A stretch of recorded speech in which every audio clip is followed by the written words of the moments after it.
This London Top video is brought to you by Yakult.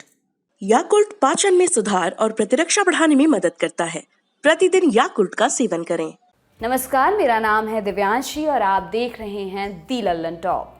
खबर शुरू करने से पहले एक जरूरी सूचना। हमारे संपादक सौरभ द्विवेदी निकल पड़े हैं यूपी के सफर पर।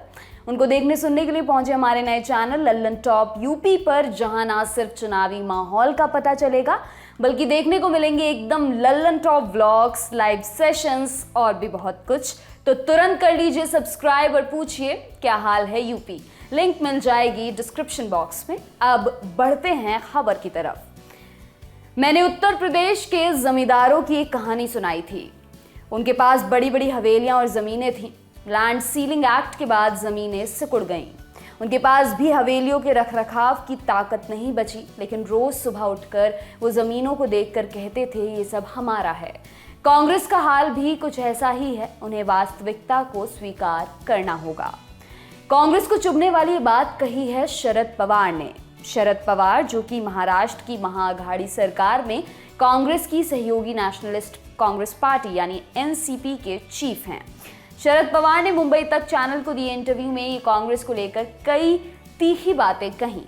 शरद पवार ने यह भी कहा कि कांग्रेस राष्ट्रीय पार्टी है और उनकी मौजूदगी को नकार नहीं सकते, लेकिन संयुक्त विपक्ष की बात आते ही कांग्रेस कुछ ज्यादा संवेदनशील हो जाती है। वह बोले, कांग्रेस आज भी अलग अलग 5-7 राज्यों में सत्ता में है। भाजपा के खिलाफ राष्ट्रीय मौजूदगी रखने वाली वो एकमात्र पार्टी है। ये बात सच है कि आज कांग्रेस कमजोर हो गई है क्योंकि उनके कई बड़े नेता छोड़ गए हैं।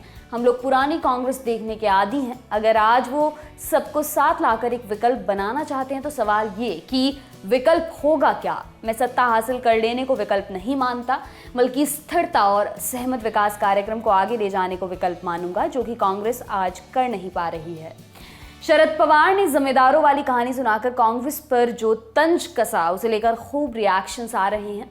जेडीयू नेता केसी त्यागी ने कहा, शरद पवार ने हवेली कहकर गलत किया। दरअसल कांग्रेस पार्टी के पास अब हवेली तो क्या, झोपड़ी भी नहीं बची है। ये वही पार्टी है जो किसी दूसरी पार्टी और किसी भी नेता की बात नहीं सुनती। कांग्रेस को आत्मचिंतन की जरूरत है। महाराष्ट्र के भाजपा नेता और केंद्रीय मंत्री नारायण राणे ने कहा कि शरद पवार को कांग्रेस पर टिप्पणी करने का कोई अधिकार नहीं है, क्योंकि वह महाराष्ट्र में खुद उनके साथ गठबंधन में है।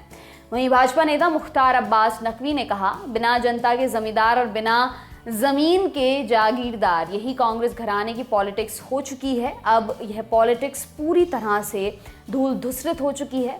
अभी भी रस्सी जल गई है, पर कांग्रेस का बल नहीं गया है। शरद पवार को भी इस बात का एहसास हो चुका है। कांग्रेस के राष्ट्रीय नेतृत्व की ओर से ये वीडियो बनाए जाने तक कोई प्रतिक्रिया नहीं आई थी, लेकिन कांग्रेस नेता तारिक अनवर का बयान जरूर आया। उन्होंने कहा, शरद पवार बड़े नेता हैं, उनकी बातों पर टिप्पणी करना मैं मुनासिब नहीं समझता। कांग्रेस एक राष्ट्रीय पार्टी है, बिना कांग्रेस के कोई भी विकल्प की तलाश करना बेकार है। पिछले दिनों शरद पवार की लगातार आईपीएसी चीफ प्रशांत किशोर से कई मुलाकातें हुई हैं। मुलाकातों के बाद कई कयास भी लगाए गए, लेकिन शरद पवार का इस पर कहना है कि ना तो अब उनकी पद को लेकर कोई महत्वाकांक्षा बची है, ना ही उन्हें प्रशांत किशोर की कोई मदद चाहिए। पवार ने कहा कि उनकी इकलौती कोशिश है कि विपक्ष को एकजुट किया जाए। आपके लिए खबर लिखी हमारे साथी अभिषेक ने। देखते रहिए दी लंदन टॉप। शुक्रिया। इस तरह के निपट देसी वीडियो सिर्फ और सिर्फ मिलेंगे लल्लन टॉप यूपी पर। सब्सक्राइब करें।